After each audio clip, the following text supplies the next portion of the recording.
Hello YouTube friends, let me turn on the light. Welcome to the Red Parrot channel. I am your host, Mary Ellen. This episode is a Thrifty Canucks Thrifty Thursday thrift haul. Thrifty Canucks is curated by Images by Kim, so Kim at Images by Kim, and Sherry at Turquoise Dreaming. I thank both of those women very, very much for being able to put this together and put it out into the community so that we can all share what we're finding and what we are drooling over and so on and so forth, so that we can share and enjoy each other's successes. So I have stated several times throughout the month of December that I need to not be doing so much thrifting because I am accumulating stuff faster than I can use it. I have some insights. I have a very small haul today, which is good because it means that I was able to go into a thrift store and not buy everything that landed in my cart, which means that I am doing better curation. I am buying the things that are meaningful to me. And Kim at Images by Kim, in one of her recent thrift hauls, said very early on, monkey see, monkey do, that she saw somebody else do it and so she had to do it. I 100% understand what that means. I am so compelled to buy children's books purely because of looking at all the gorgeous journals that Cindy at Studio Lou makes using children's books. So now I go and I look and I stop because I don't need to be purchasing stuff that isn't my style. I think part of my issue as well is I don't know what my style is. And so this is part of the reason why I started a YouTube channel, so that I would be able to create content for myself so that I could then look at and go, you didn't like that, or, oh, you really like that. So also on the topic of Images by Kim and Thrifty Canucks, we sort of talked about very cursorily the idea of creating something that is not the acquisition of thrift products, but the use of thrift products. So I throw it out there to you, Kim, how about Thrifty Canucks makes as a way of being able to take something that we have thrifted and maybe filmed having thrifted and then make something from it. That's my contribution for Thursday. I need to go have a nap now because that was way too much thinking. I'm going to have a sip of tea and we are going to get on having a look at what I have done, which is, we hope, one of the last thriftings. I'm running out of 2022 to be able to go to the shop, so there is that. So first book is Dracopedia, A Guide to Drawing the Dragons of the World by William O'Connor. It's a beautiful book.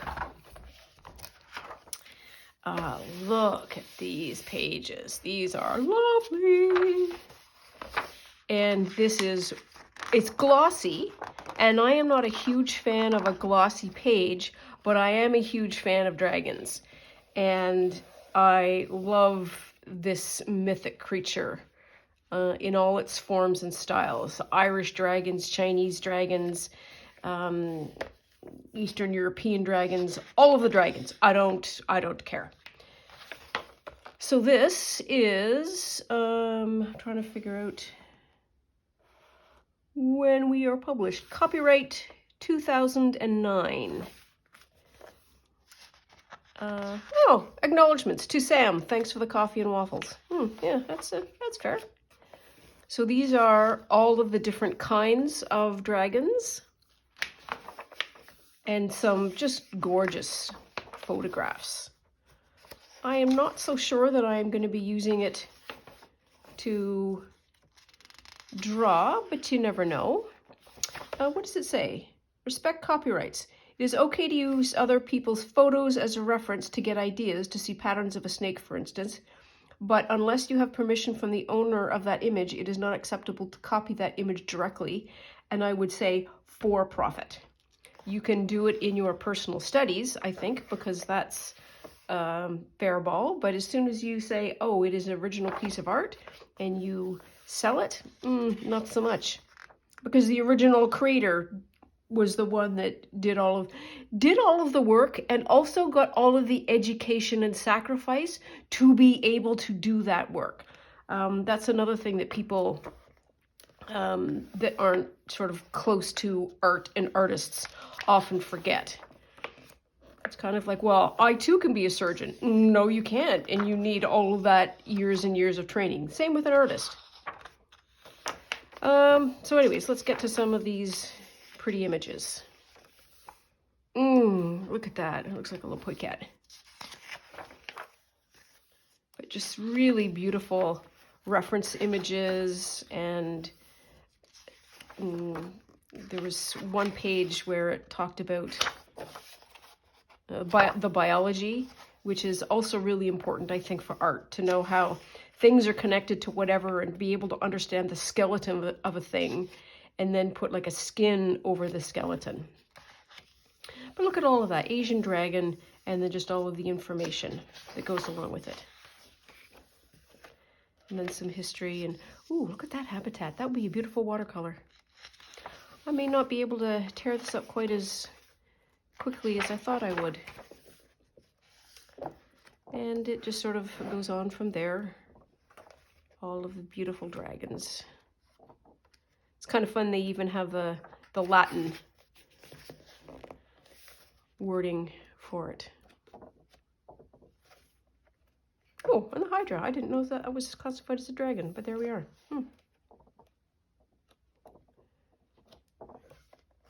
Anyway, so that's book number 1. Put that to the side. Only 2 books. This is the second book. Ganong, A Sweet History of Chocolate by David Folster. And I didn't check. Ooh, look at that as a cover. Very, very nice. So this, and not a huge surprise, it is very chocolatey. Sweet History of Chocolate by David Folster, published by Goose Lane, copyright 2006. And I got this book because of these kinds of images. Oh, gone and ready for more. That's the way I feel about them. Yeah, that's just chocolate in general. And they just have lots of beautiful images that can be fussy cut out. And there's a spot at some point, I don't know where it is, that goes through the history of chocolate.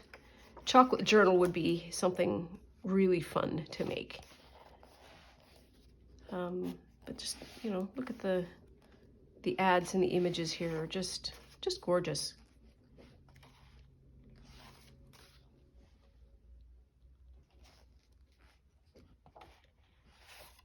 There was a page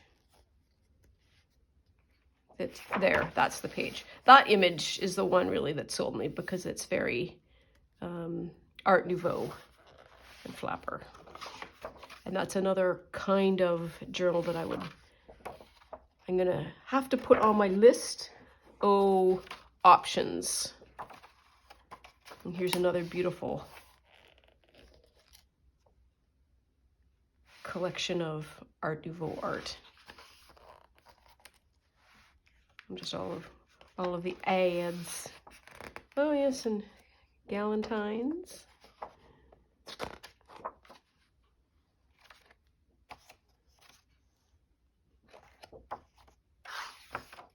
So,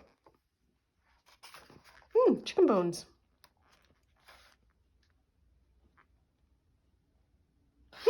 It wouldn't be Christmas without chicken bones.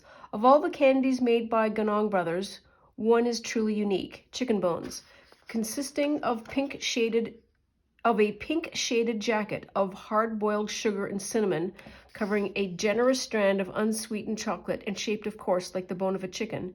They were the creation of that brilliant old Ganong candy maker, Frank Sparhawk, who undoubtedly never imagined they would still be around more than a century later. I have had these, and I am here to tell you that they, A, taste good, and B, the hard candy is essentially eating razors. A lot of rock candy and hard candy feels like it is eating razors. It doesn't stop me, I'm here to say, but I just know that I'm going to cut the inside of my mouth. And so that's a chocolate book, which I think is going to be really, really nice to break up at some point. Because I am a child, I got these stickers. And I think they were used probably briefly, or maybe not at all. But I have a journal, a day timer that I use. It's a passion planner, actually, and I'm just getting ready to set it up for 2023. It is the thing that keeps me from falling off the edge of the earth, and I use a lot of stickers in there. It's kind of like a day timer for artists. That's the way I'm going to classify it. Oh, they did use a couple. Look at that, all blank, all blank. And with a lot of, ooh, look at these strips, very nice. I like these a lot. Who are sort of new to journaling, it takes a certain amount of something. Okay, and this one is quite used. I got into the lines here. Maybe this is, oh, nope, they stopped. Oh, they're back on. So they use this one the most. That's all right. It's difficult to have a regular journaling practice when you're motivated. And one of the things that keeps me motivated is that I can put art in it and that I can use stickers and color. And it also is a critical way for me to stay healthy because I keep track of a lot of things that I need to. Otherwise, I would be a pool of goo, and we don't want that. So I was at Michael's. We know I do not need any fabric. This was a meter of fabric, however, and it was at half price. So half price, so it was $6. And there was a whole bunch of Christmas stuff. And this isn't Christmassy. This can be used for nature colors and so on. And so a half price meter of nature fabric, I was all in on. So I don't need any more fabric. Really, I don't. And then yesterday, I went out for dinner, and dinner just happened to be right beside a Value Village. So I went early, went to Value Village. Oops, I'm gonna drop it. And this was the only thing I got. It's this tube. And this is a massive tube, don't know if you can see the top there, of, I believe this is calligraphy art paper, and I think they call it yuan, and it is rice paper, and I have about 45 meters of it, and for the price, I could not just walk past. And funny, I saw this because this is how frequently I have been going to that particular Value Village. I saw this a couple of times, and I didn't investigate to see what it was.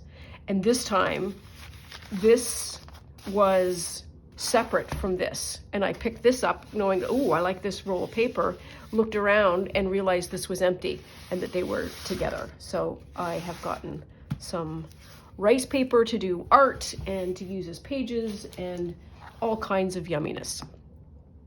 So that, I think, is my possibly last thrift haul for 2022. We can always hope. And as I said at the outset, Kim, if you're listening, if you're watching, I think maybe an option for us might be Thrifty Connects Makes. And let me know in the comments below, or DM me and let me know what you think. Always open to options for anybody else to talk about what we might want to do if we don't want to do thrifting, but we want to use the thrifting materials to be able to make our own stuff. Anyways, thank you so much for watching. Please like and subscribe for more episodes, and we'll see you soon. Bye now.